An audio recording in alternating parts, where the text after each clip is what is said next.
చిన్నారి నోట్లో పేలిన చాక్లెట్, చీలిపోయిన దవడ పెదాలు. ఈ దారుణ ఘటన రాజస్థాన్లోని అల్వార్లోని చౌకీబాస్ గ్రామంలో చోటు చేసుకుంది. అయితే చిన్నపిల్లలు చాక్లెట్ కావాలని, బిస్కెట్స్ కావాలని మారం చేయడం సహజమే.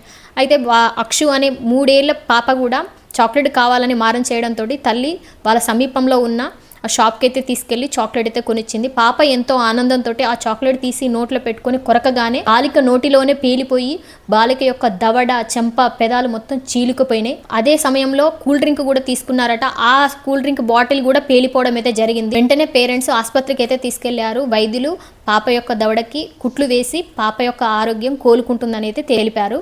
వెంటనే పోలీస్ వాళ్ళకు ఫిర్యాదు అందించారు. అక్షు తిన్న చాక్లెట్ లో గన్ పౌడర్ తో నింపిన ఫైర్ క్రాకర్ పదార్థం నిండి ఉండడంతో పాప నోట్లో పెట్టుకోవడంతో పేలిపోయిందట. మరి అలాంటి పదార్థం ఎలా వచ్చింది చాక్లెట్లోకి, అలాంటి చాక్లెట్ మరి ఈ షాప్ అయినా ఎలా ఇచ్చాడు అనేసి ఈ కోణంలో అయితే పోలీస్ వాళ్ళైతే దర్యాప్తు అయితే చేస్తున్నారు. అయితే ఇంతకుముందు కూడా మనం న్యూస్ చూసినాం, స్కూల్ ముందట చాక్లెట్స్లలో డ్రగ్స్ పెట్టి అమ్మడం అయితే జరిగింది. అలాంటి న్యూస్లు కూడా వచ్చినాయి. ఇప్పుడు చాక్లెట్ తినడం వల్ల పాప దవడే పేలిపోయింది. కాబట్టి పేరెంట్స్ చాలా జాగ్రత్త వహించడం చాలా ముఖ్యం. కాబట్టి చాక్లెట్స్ ఎవరైతే ఎక్కువ తింటారో ఆ పిల్లలకైతే ఈ వీడియో చూపించండి. వాళ్ళకి సాధ్యమైనంత వరకు బయట ఫుడ్ పెట్టకోకుండా ఉండేటందుకు ప్రయత్నించండి. ఇంటి ఫుడ్డే చాలా చాలా ముఖ్యం. సో ఈ వీడియో మీద మీ ఒపీనియన్ని తప్పకుండా కామెంట్ చేయండి. మన వీడియో నచ్చితే ఒక లైక్ చేయండి. ఇలాంటి ఇన్ఫర్మేషన్ వీడియోస్ కోసం మన ఛానల్ని సబ్స్క్రైబ్ చేసుకోండి.